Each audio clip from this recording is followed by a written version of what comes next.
Hello, everyone. Welcome. Welcome. Thank you for taking time out of your evening or whatever time it is where you are. We have a small group today, but I'm sure more people will sign on in the next few minutes. My name is Jake Greenspan, and I'm the director of the Floortime Center, as well as one of the trainers and master trainers in the Greenspan Floortime approach, and I'm the son of Dr. Stanley Greenspan. So thank you all for coming today. A few just housekeeping things I want to bring up first. Number one, this is being recorded. Okay, I want to let everybody know that before you say a word, before you share your names. If you do that, just know that I am recording this, and I don't plan on using it for any other purposes, but I do want that option available. Again, I would never do that without your permission to share a part that you're communicating in, but I will have a record of this for the future, hopefully.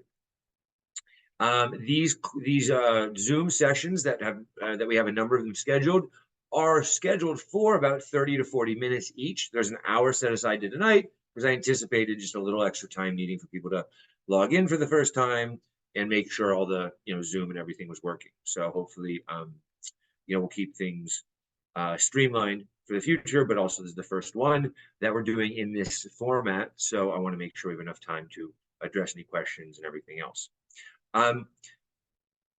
With the format tonight, what I'd like to do is, since there's a small group of us, is perfect. Hopefully every person can contribute and we can have more of a dialogue. But I really do want us to first focus on the article itself, the concepts in the article. Okay, and certainly if you have a question about a concept, ask a question. But what I'm going to do is I'd like people to chime in on one of the concepts that stood out to them. One of the parts of this article that either raised questions in their minds, spoke to something they had seen or experienced, and then also tie that into work you're doing with children or your own child that you're working with. So I know we have some parents in the group. So first, we're going to start with the article and the concept that speaks to you the most and talk about what it really means in a broad sense. And then we're going to extrapolate that and talk about how it can actually impact or connects with some of the cases you have as a therapist or your child as a parent. And if there is any extra time at the end, we can perhaps do a Q&A, but I like to keep these things a little more focused. All right. So instead of calling on people, because I don't want this to be a classroom environment necessarily, I was hoping someone might want to go first and just kind of start the conversation. And also, please do be mindful of each other and not to interrupt one another. So is there anybody who would like to go first? And you can also type me a chat too if you find it easier that way to communicate at first. So is there anybody who wants to comment first on a concept or a part of the article that spoke to them?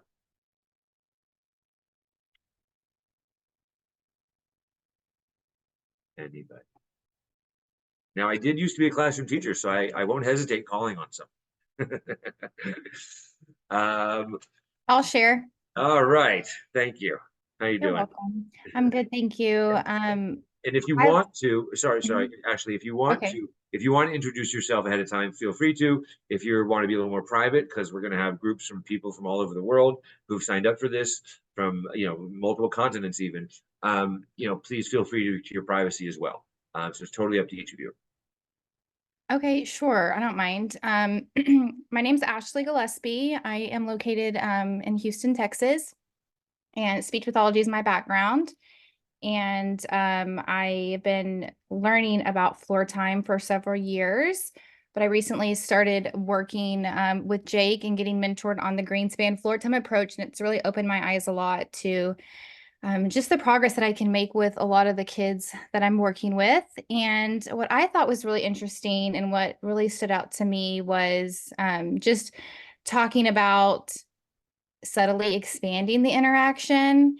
And it was like just something connected for me whenever you were talking about that the child just, it's almost like they don't notice it that you're expanding and challenging and getting them to overcome the challenge because it's fun and they're having a good time doing it, but that's also the way it's changing their brain and how it's training them to see things differently and to in the long run relate, communicate, and think.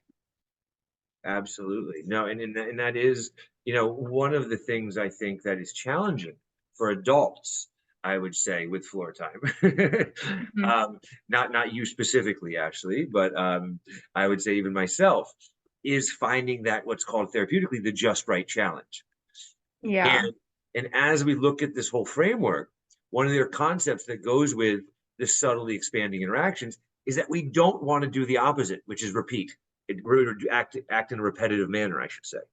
And Hmm. so, that's what we're always trying to fight against, because we've found that doing things repetitively too many times leads to more rigid behavior. And they're finding that at a neurological level as well as at a behavioral level.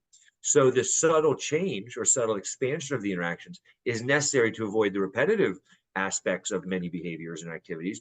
But also, what they're finding for neuroplasticity is that it's necessary to have a subtle challenge that you don't even perceive as challenging, but nonetheless is pushing you just a little bit in order to cause that that learning process internally. And that's where the release of dopamine and acetylcholine, which are the learning chemicals in our brain that give us a sense of satisfaction when we've done something new and good and problem solved or overcome something. And it comes from having these manageable, subtle changes that we don't know, like you said, actually, even experience as full challenges. Hmm. What would be an example from kind of your own experience as a therapist that you could kind of share with us of kind of how that pertains to your day to day? Like what kind of challenge I would give? Yeah, or one that's happened in the past, kind of something that's already happened that you can think of where you did it that kind of Um, natural. okay, like I work with this little guy and he really is non-speaking, but he tries. And he wanted to get into a certain room that was locked. And he knows that I wear keys. And he went to grab my keys. And I acted like the key wouldn't open the door. Like I just kind of playfully just obstructed a little bit. And he kept like trying to get me to unlock it. And I was like, oh no, the door won't unlock, it's not working. Um, and so that was like, expanding it. But I thought it was really neat because he then went to somebody else Mhm. to get them to unlock it, which I thought was like, okay, wow, he's adaptable to this problem. And I thought that was really great. But yeah, so just playfully obstructing and in a way that you can, even it doesn't, that wasn't even in a session, we were like in between and we were able to do that. Now, follow-up question for that. As you were doing that with the keys, did you kind of each time you had the keys and the door in the keyhole, did you kind of approach it differently? The first time maybe it didn't fit in the keyhole. The second time it fit in, but it wouldn't turn. Like how did So was it something? there's different keys. So I was like, Ah, oh, this key doesn't work. Let's try this okay, key, and then he perfect, even started to kind of grab other keys. So great. he was interested, and we had a lot Yeah, of these back and forth type, yeah. this interaction going back and forth every time I tried a different key. Oh, it wasn't working.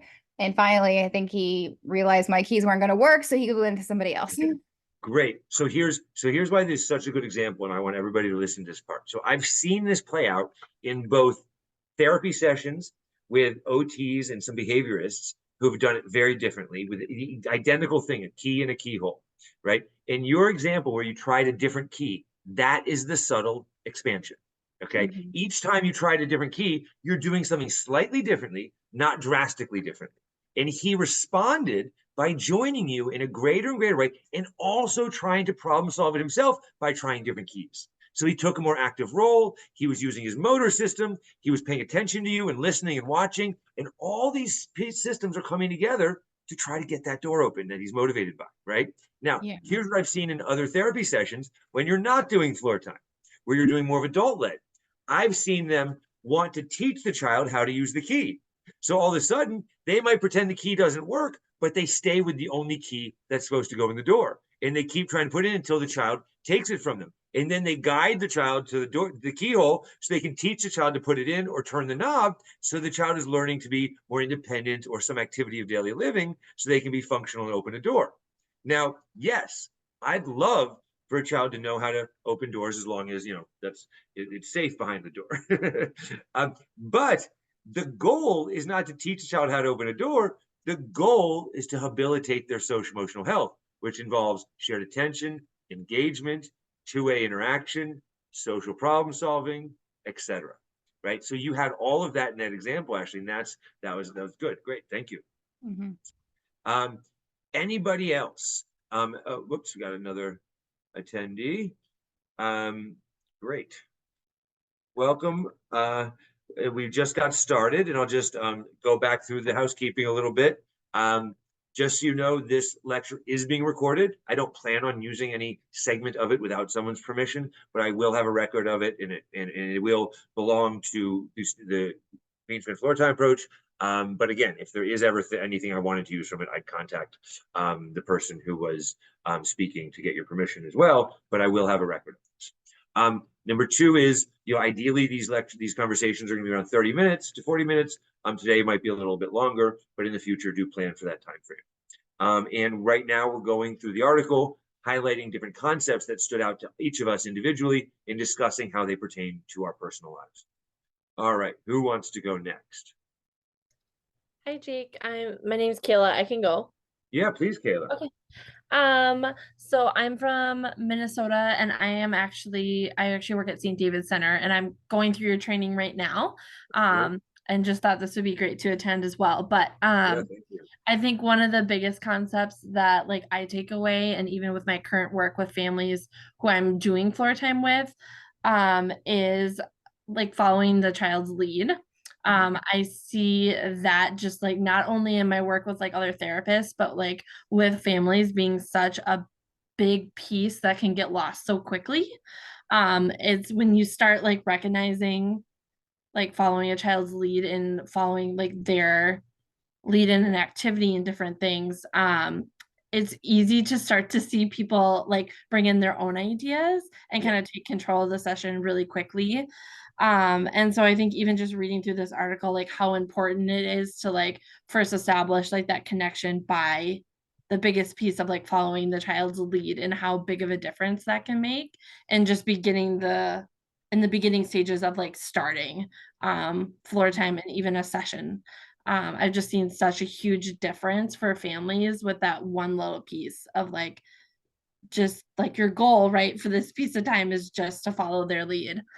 Yeah, absolutely. And something that you're highlighting, but circling around a little bit, I just want to focus on is what happens internally with that child when you're following their lead. You know, what's happening in their experience, right? It's great for us as the therapist or the parent or the adult of type to be able to join them and connect with them and build that relationship. But what do you think's happening on the inside with them when they see someone following their lead? Yeah, I think in that like they're feeling seen and feeling heard and like feeling rewarded by that. Absolutely. And all of those things give you more buy-in, right? And so, and I don't want to say that in a kind of cheap way. We're trying to get the child like, you know, to hooked, you know, on us. But as this article shows, and again, these aren't my ideas. I mean, these are, you know, neuroplastic implications that are coming from other research studies. And so one of the main things that was found by Barbara Aerosmith, who runs the Aerosmith Foundation in Canada, which is a program that works on a lot of executive functioning skills and understanding of relationships. Like the entire program is based on helping children see these connections between the way things operate, like minutes to seconds and minutes to hours, the relationship between those different time frames or amounts of time. And they work on a child's understanding by finding things that they're motivated by to get them to really be fully involved. And most of these individuals who do our program are a little bit older and from my understanding, fairly high functioning. But the implication is the same. If a person, and I know this from my personal life, okay, I know that when I was in a class and when I was in elementary school or high school or college or wherever, and I was either motivated by the professor or motivated by the content of the class, I didn't just pay attention better, I retained and understood the information better. I learned better. And that retaining and understanding is part of that neuroplastic process, because I'm not just listening, I'm really developing an understanding and integrating that understanding with other information and experiences I've had. That's what the learning process should be. But when we are a young child, the difference between what I experienced in college with a great engaging professor, even though it was adult led, right? I was still in an adult led format there where the professor was teaching me, but I was choosing to be there, right? A child isn't necessarily making those choices always. So the choice that they are going to make is how they're going to respond to us because we're joining them, right? I joined my professor's class, but we're going to join the child because they're not at the level yet where they're going to be able to benefit from and say to themselves, hey, I really need to be here because this is something that's important to me to progress to the next level of my education or whatever it is I was saying at the time. that motivated. I doubt I said that, everybody, please. But nonetheless, I was fascinated by what he was talking about. So it's easy for me to be fully involved. And every single child I see, the second, and this goes to what you were saying, Kayla, the second we start directing, the second we start taking over, presenting our ideas, you can literally, with some, not all kids right away, but it's happening internally, but even outwardly, you can see a shift in their focus. Their eyes catch a distraction. The second we kind of take over the activity or tell them what to do or give them a suggestion or don't do the thing they're expecting us to do, right? So the following the lead is really important, but also actually what you said, we've got to expand. It can't become repetitive. All right.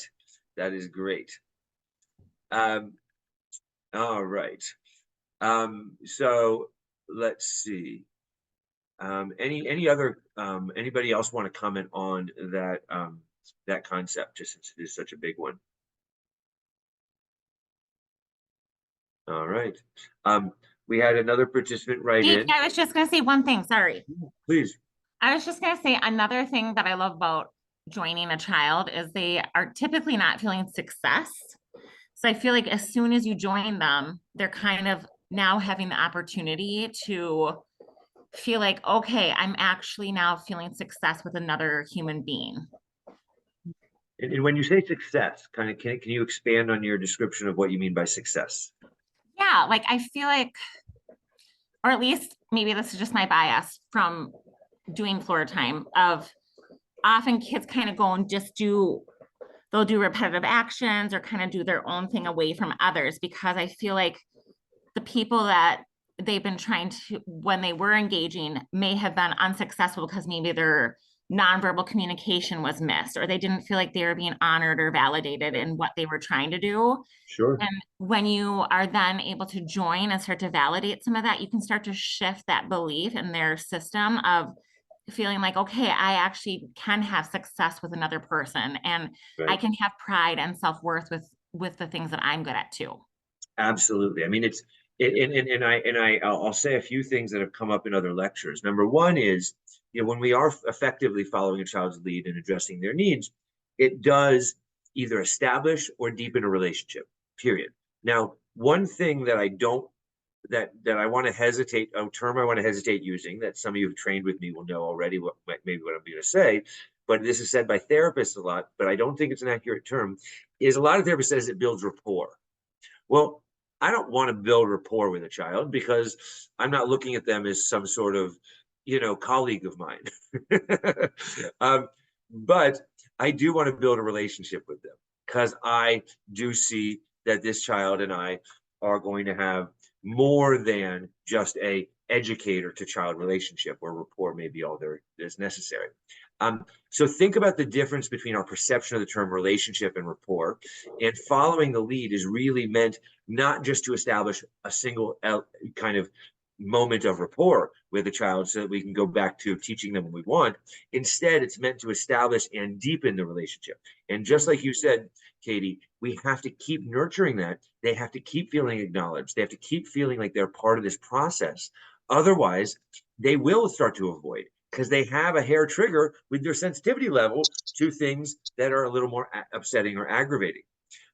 Wendy, I see you just logged in. I'm going to push mute for you real quick. But I want to let you know, as I'm letting everybody know, you too, Katie, that this is being recorded. So anything private that you want to say, I'd caution you. Feel free to still share. but I do want to let you know this is being recorded. So it builds the relationship, but there's one other piece that I think a lot of people underestimate in terms of the importance of a fully involved child, a child who's choosing. You know, my father, Dr. Greenspan, used to always say the child has to voluntarily be involved. They have to show their own volition, right? Those are his terms he would use a lot in his working with families, because when we see a child who's not listening to us as an adult, we tend to become more restrictive in what we're doing and more demanding and set more firm expectations because we think that this child needs more structure. When the reality is, yes, they need some outward structure, but not rigid structure, but really they need more opportunities that we give them to make small, subtle decisions. And making a decision to look at us with a smile because all of a sudden we put their favorite toy on our head now is one of those such decisions. Or we pick up a ball that looks like their ball and they look at us like, wow, this person's playing with me. That is then their decision to stay with it. So the more in control a child feels, the more the decisions they make, the greater that relationship will become as well. And that's really important, especially I find with caregivers and children, is to make sure the child is always feeling that sense of control. I do want to read a comment from another attendee. She says, I personally like the 6th listed. It's just the right type of reward for both the child and the caregiver. It feels like sort of multitasking. You're strengthening the relationship and teaching, sorry, I gotta move this, and teaching them in the most fun way through the just right challenge. Plus emotional memory is the strongest and helps retain knowledge the best. Absolutely. I mean, when we have an emotional experience, and when we have any experience, I should say, that experience wires itself into the emotional component parts of our brain, right? Even if we have a more mild experience, we're still having emotional perceptions of that experience. We have a physical perception and an emotional perception. We hear a sound, you know, that sound is aggravating and it's a siren on the street, or it's annoying or distracting. It's a loud noise, or it's our favorite band, but it's also a loud noise, right? So you can have two noises that are loud. One's something I loved, one's something I hated. And so you see, it's the emotional perception that often gives us that distinction of the experience of whether it's going to be pleasurable or not. And that just kind of reward is the experience itself. You know, my father used to always say, you don't need rewards when you have a relationship, because the relationship and the experience with someone you love and care for is the reward itself. And it's not about cheering a child on. You know, a lot of parents and professionals think it's about praise. Actually, artificial praise for children with low self-esteem can actually make their self-esteem worse. And I see that with a lot of children who are on the high functioning end of the autism spectrum or have high functioning autism. They kind of, everybody wants to praise them and cheer them on, and it actually doesn't have the necessary impact that we're hoping to. But instead, just achieving success and looking at someone with a smile and laughing because you're having fun with them, that is the reward. We don't want to overthink it. It's actually quite simple. And I think a lot of times adults do, especially those who are looking at this as more of kind of a systematic kind of step-by-step cookie cutter approach, with that similar to some of the behavioral interventions, right? Because in those, you're literally told to give praise after or not after certain things because they think that's the reward. Whereas for us, the entire process is the reward. All right. Let's see. So just to let you know, Wendy, we are having each person or anybody who wants to, you don't have to go, highlight a concept from the article that really stood out to them, spoke to them, and then also talk about how that concept connects with their therapeutic life or personal life. Who would like to go next?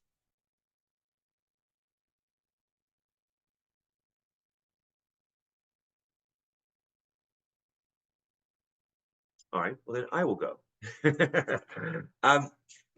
When I put this together years ago, what struck me about all of this, and this is more kind of reading between the lines, is that some of this research in the kind of the scientific backing of my father's work had been out prior to him establishing himself with this framework.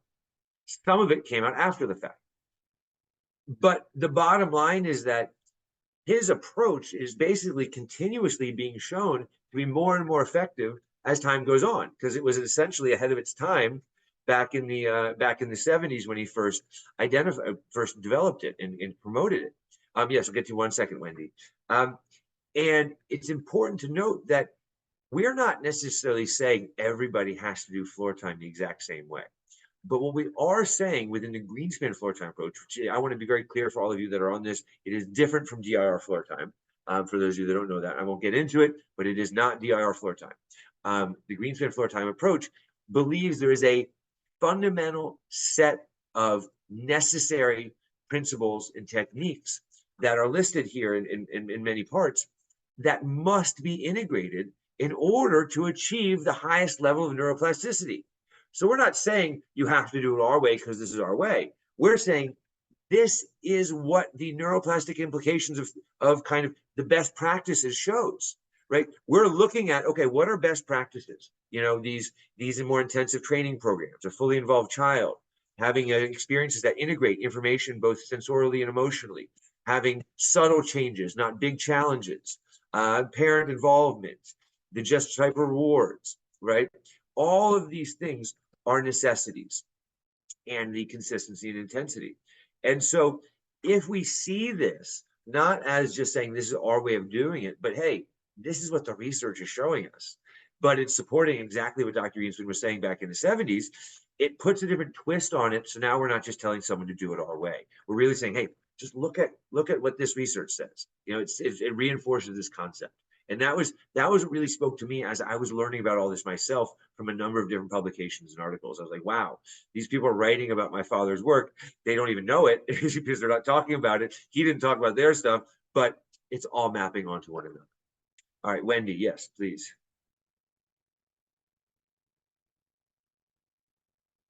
Can you unmute, Wendy? Sorry, I muted you. I think you'll need to unmute yourself. Okay, sorry. I was just, doing stuff. I actually had my parent back to school night last night.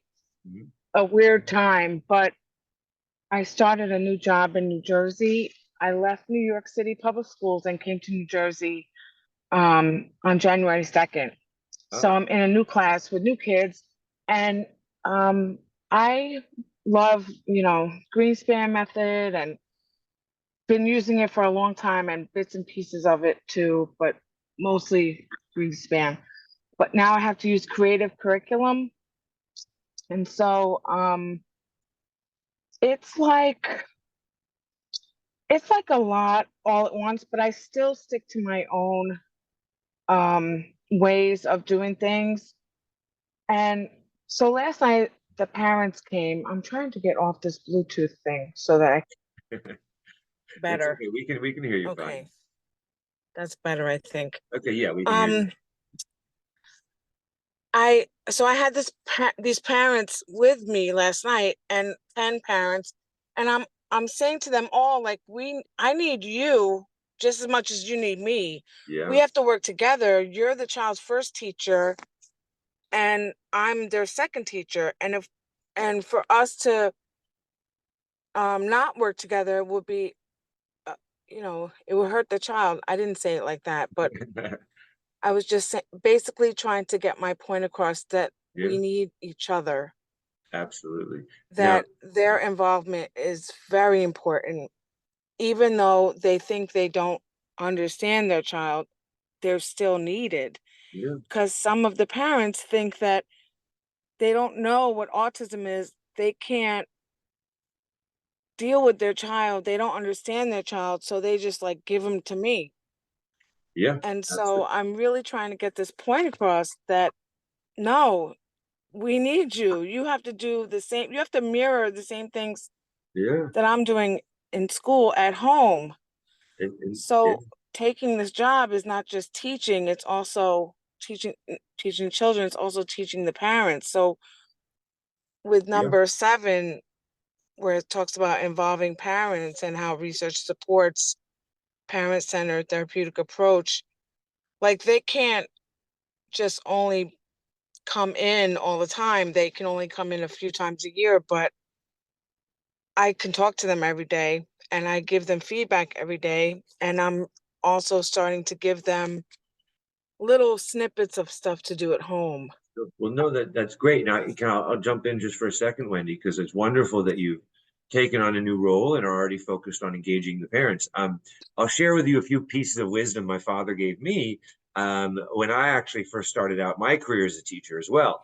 This is before I really had a formal training in floor time, but I had worked with my father on research over the years prior to that, as well as worked with some of his colleagues in a variety of fields, from kind of sensory motor work to visual spatial processing.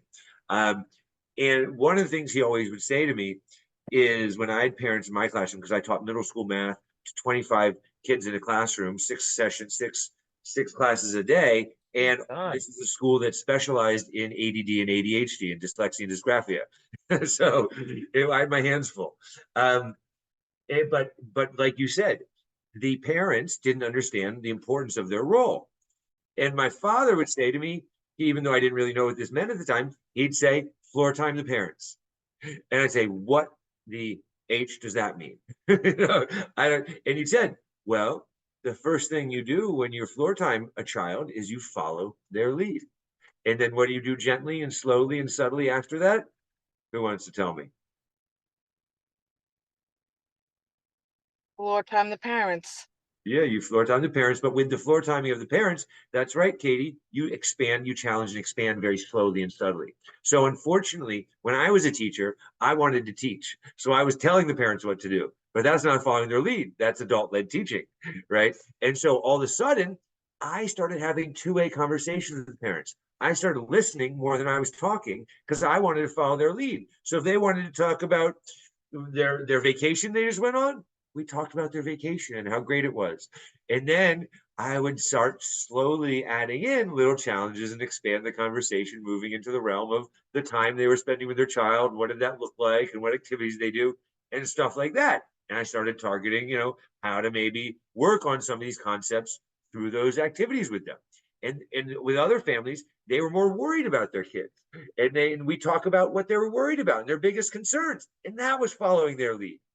So you can see these exact same principles in this article, where that is meant initially to be talking about how to use the Greenspan floor time approach with kids, applies identically, or not almost identically, to doing this with parents and caregivers too, which in the clinic, the Floor Time Center that I helped found and run, we have to do that every day. And I'll tell you, it is not a natural thing for most people, including myself, right? It became natural with kids, but it's not always natural with adults. Anybody who's trained with me will tell you that, unfortunately. And I apologize. I'm still learning myself. Let's see. Yes, please, Jacqueline. Hi. First of all, can I just say, and I'm sure you hear this all the time, you look so much like your dad. Is it the hair? Yeah, I don't think it's only the hair. Thank you. I appreciate that. So the last time I was really embedded in floor time was in the 90s, which is why I'm referencing your dad. Yeah. And now I am a therapist working in the trauma arena, usually with adults, but adults who were hurt very, very young, and so have missed developmental milestones in some ways, particularly in the social emotional arena. Yeah, absolutely. So yeah. I just am reflecting in reading over the paper that you shared, how much the things that your dad talked about all those years ago were about attachment and safety and all the things that everyone's rediscovering right now. Right.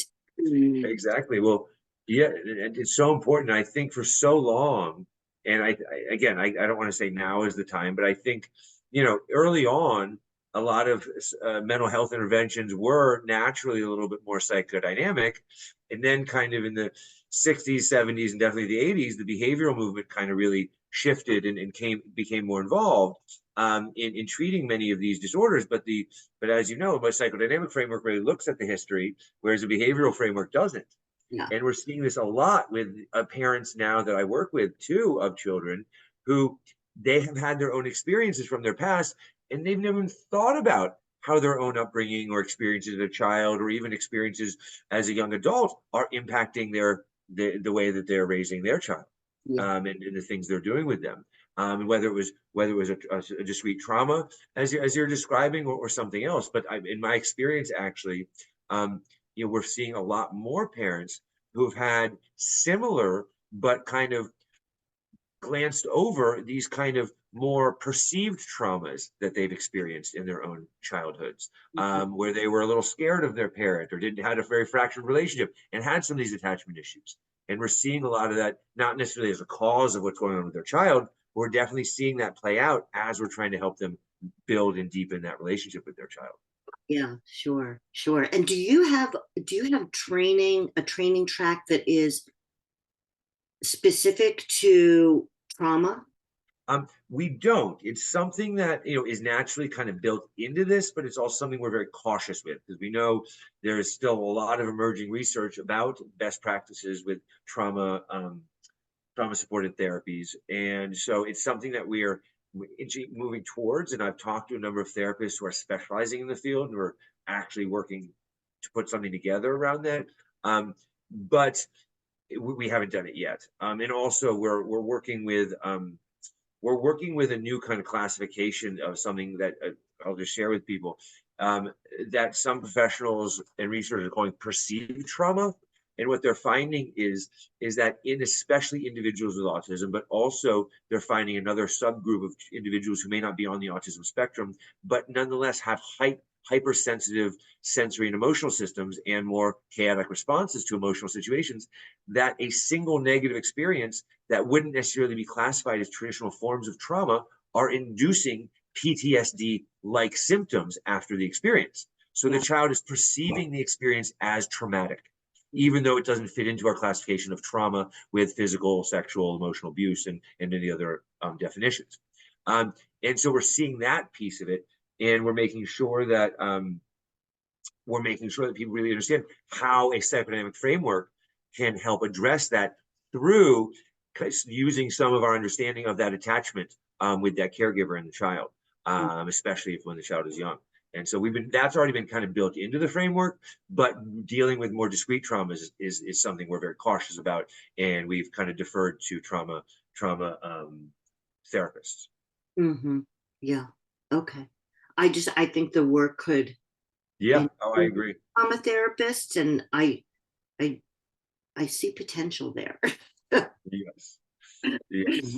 Thank you. No, I agree with you, and that is definitely the direction a lot of, I think, therapeutic frameworks are moving, because they're realizing trauma is a lot more prevalent than I think they once thought, especially with these new kind of classifications of what's causing the symptoms of trauma, not just our traditional definitions themselves. Yeah. Mm-hmm. No, but thank you very much. I want to read another comment that was shared. Since we're on the topic of schools, what do we do when our child is going to start attending a heavily ABA trained school? How is their day going to look when directed the whole day in a very inflexible way and only have emotional safety environment at home? It's going to, unfortunately, and what's this going to do to their brains, their kind of behavior and development? Unfortunately, it can be challenging. We see a lot of kids who go into those more rigid environments, especially children who have already developed the ability to initiate, or they have their own ideas, right? A more passive, withdrawn child, it may not have a visible impact on them, but it is impacting them by causing them to become more passive. So they might be more withdrawn at home, more reserved, just more easygoing. But that's not necessarily a good thing, right? Because a good communicator is someone who can both respond and initiate, right? And someone who advocates for themselves and speaks up and knows how to get someone's attention and get help, right? And so for many children who go into these intensive ABA programs, we tell them to especially if it's the only time you should be forced, that people are forced to that is in a public school. If you're going to a private school, don't go there. If it's a strict ABA program.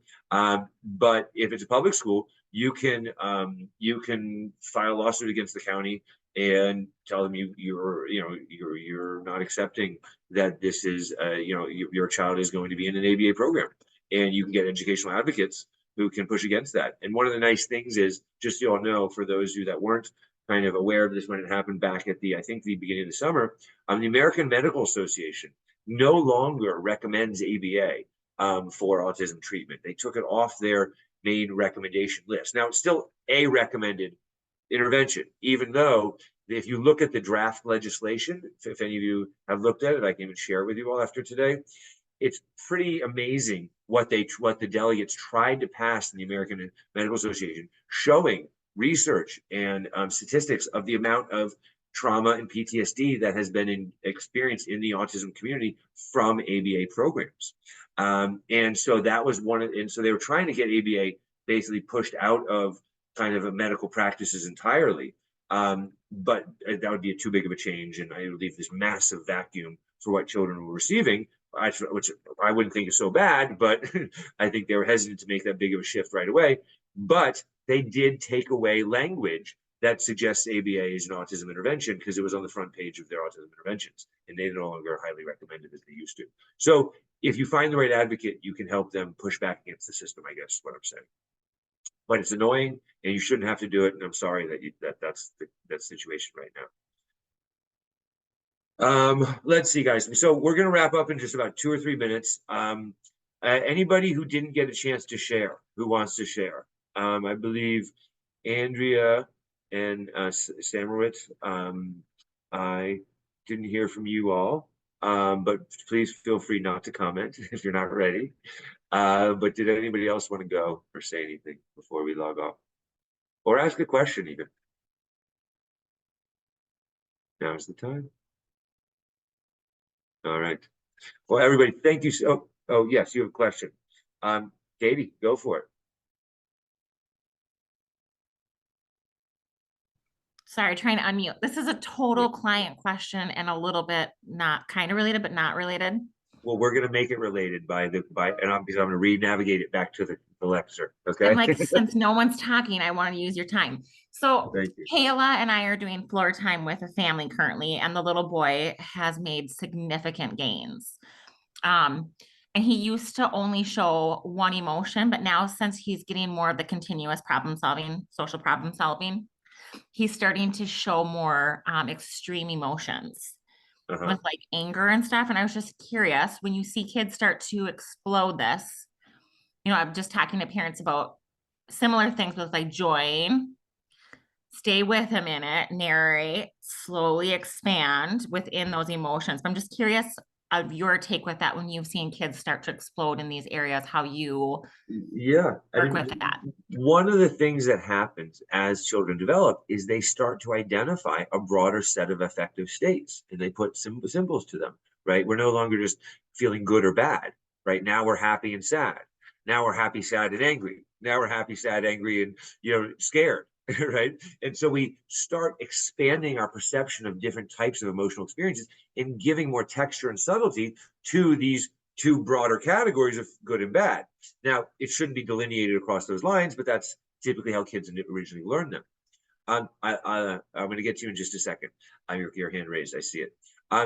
But one of the most important things we can do, certainly we want to empathize, right? We want to be supportive, but most importantly, and while we're empathizing and this is what my father used to always say, and I can even, there's even a short audio clip of him talking about this. The most important thing is we get into a co-regulated interaction around that affective state, no matter what it is. If child's frustrated, we stay in the frustration with them. So, oh yeah, you're frustrated. Okay, what do I do next? How do I help? What can I do to help? Right? And we really try to maintain the exchange, right? That is the key, because it's not about trying to teach a child what they're feeling. They're going to learn what they're feeling through you as their mirror, okay? It's called affective mirroring. Now, we're not exactly saying we're frustrated too, but we're showing them the difference that when they're frustrated, we're like, oh, I know, what can I do to help? I want to help.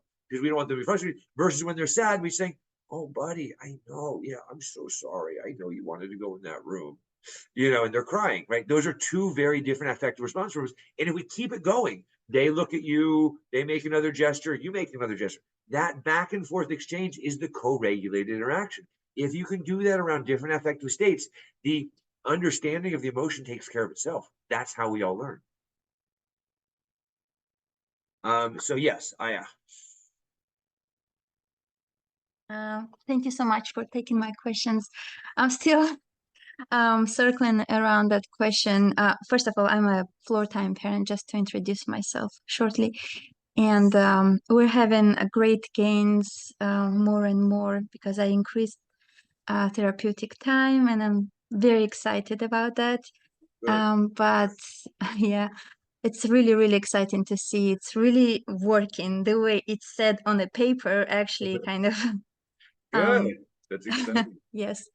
And I was just wondering about, school, because I was wondering if there's any point when they achieve some kind of emotional maturity more after floor timing intensely, and have some kind of safe base when I don't know how I'm gonna be with the school. It's just a regular public school, and they're just saying, well, we ABA everyone, even regular kids. It's PBIS based, and it's nothing new about this, and take it or leave it. And so I'm not feeling comfortable. I think it's a mind of a lot of parents. I'm not comfortable. I wouldn't. How it's called, homeschooling. Yeah, well, you shouldn't be comfortable with that either. I mean, I think you might want to reach out, and I wish I had a good one on in my mind, but we may want to help you find a good educational advocate who understands the system and where we can push back, because I don't think it's even legal for them to say it's a take it or leave it thing, because they're not allowed to force your child into one kind of behavioral curriculum like that, from my understanding, especially if you can get some medical documentation to show that therapeutically you're doing a very different approach, and this could have a negative impact on your child's growth that's already been increased, right? So if you can show medically, especially with her current therapists, and if there's a psychologist overseeing any of it or something like that, that type of documentation that she's making progress is the type of pushback that we sometimes need to kind of help, help the schools really do what's right for the children versus what's right for them. Because as they said, they do what's right for them because they're just doing this for everybody. Yeah. Thank you so much. I was just also wondering in general if there's any list of kind of more floor time friendly schools already available anywhere.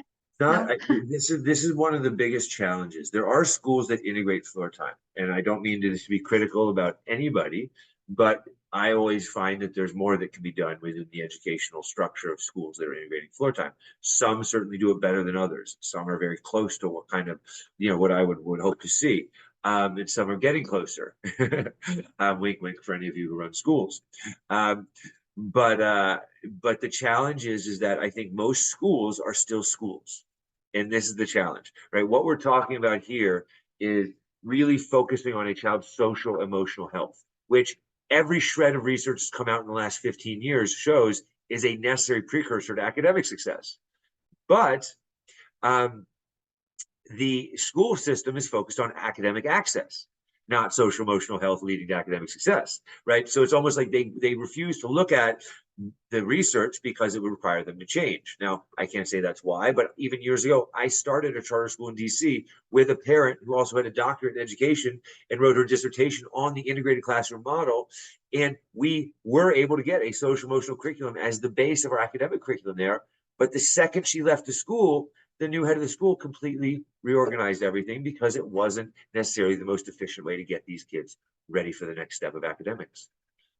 And that's what we're pushing up against, people who just are focused on an outcome versus a process. And that's also why the US education system chronically is out of the top 10 in the developed world for reading, science, and math altogether. Now, occasionally they'll have 1 or 2 in the top 10, but they never have all 3 in the top 10, which is embarrassing, seeing as we have the biggest economy in the world. So yeah, I can go on and on about this. But let's see, I would love the link. Okay. Thank you. Yeah, I will. Katie, I'll get you that link. Yeah, you're welcome. I'm happy to talk more at some point. Everybody, this is exactly what I was hoping. I hope it was what you all were looking for too. Now, I will say this article is a broader, bigger one. We're going to get into more specific concepts about kind of the practice and everything else of floor time in the next lectures, and some of the deeper concepts that actually I find some parents and professionals don't push back on kind of in a behavioral way, but they don't always line up with what some other professionals are saying. So we're going to get into some of the more some of the concepts that again I find are more challenging for some professionals and parents to fully integrate, and we'll go from there. Thank you all, and hopefully my pleasure, and hopefully I'll see all of you or most of you in the next lecture. Take care, everybody, and have a good night. Thanks a lot. Bye. Thanks. Yes.